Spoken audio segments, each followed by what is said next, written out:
Most people think true confidence is loud. They think it looks like commanding every room you walk into, dominating conversations, and constantly proving that you're the smartest or most capable person present. But psychology reveals a very different truth. Arrogance is loud, but confidence is quiet.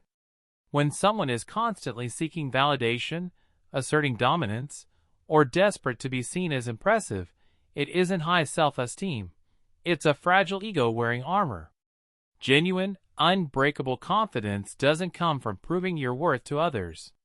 It comes from an internal state of absolute self-trust where external judgment completely loses its leverage over you. Welcome back to Sigma Intelligence.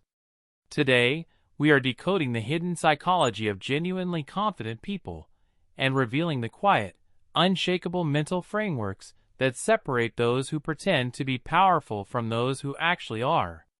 To understand true confidence, we have to look at where a person draws their sense of worth. In human psychology, most people operate on an external locus of evaluation. This means their self-worth is dictated by outside variables: social approval, job titles, compliments, net worth, or how many people agree with them. When external feedback is positive, they feel strong. When external feedback turns critical or silent, their self-esteem collapses.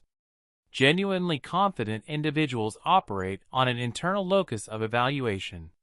They have shifted the judge's chair from the outside world into their own minds. They evaluate themselves based on their personal standards, principles, and internal progress rather than public applause. Because their self-worth isn't granted by the crowd, it cannot be taken away by the crowd. This creates a psychological immunity to social pressure, rejection, and criticism. One of the clearest markers of a highly confident mind is a total lack of desperation for validation. An insecure person feels an urgent biological need to correct people who misunderstand them, brag about their accomplishments, or defend their honor in every minor argument. They treat every interaction as an audit of their status. A truly confident person, however, practices comfort with non-validation. They don't feel compelled to explain their choices to people who aren't in their inner circle. They don't mind being underestimated, misjudged, or overlooked in a conversation. They understand a powerful rule of social dynamics.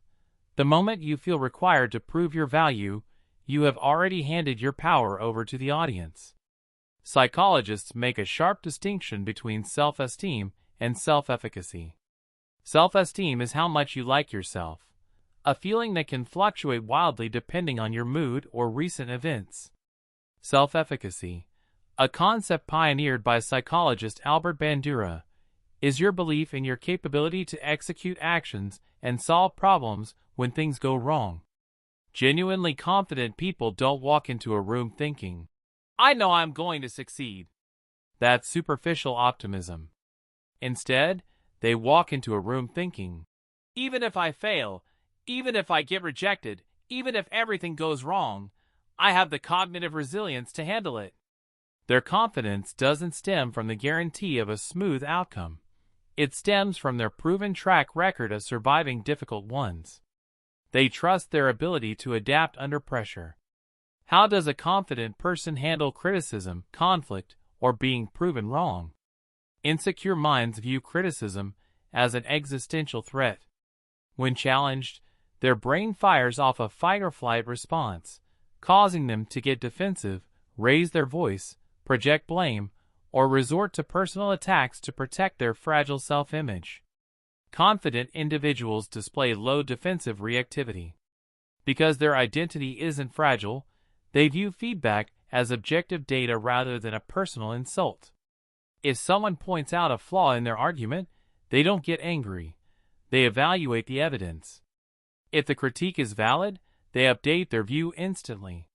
If it's invalid, they dismiss it without emotional turbulence. They don't care about being right. They care about finding what is right. That lack of emotional defensiveness makes them virtually impossible to manipulate or provoke. Finally, genuine confidence completely changes how a person navigates their physical and social space. Superficial confidence tries to occupy space through noise, talking over others, demanding attention, and forcing social interactions. True confidence utilizes selective presence.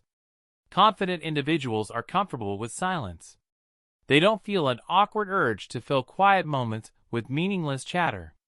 They listen more than they speak, processing information carefully before responding. Furthermore, their boundaries are quiet but firm. They don't make long, emotional speeches about how they expect to be treated. They simply communicate their standards once, and if those standards are crossed, they quietly remove their time, attention, and presence from the equation without drama or negotiation. Real confidence isn't something you perform for an audience. It is a contract you make with yourself. It is the decision to stop seeking permission, to trust your ability to navigate failure, and to anchor your self-worth inside your own mind rather than the opinions of others. When you stop trying to convince the world that you are capable, you finally gain the freedom to simply be powerful. Which aspect of quiet confidence do you find most challenging to build? Let's discuss it in the comments below. If this deep dive hit home, drop a like, share this video, and hit that subscribe button to join the Sigma Intelligence community. Thanks for watching and stay sharp.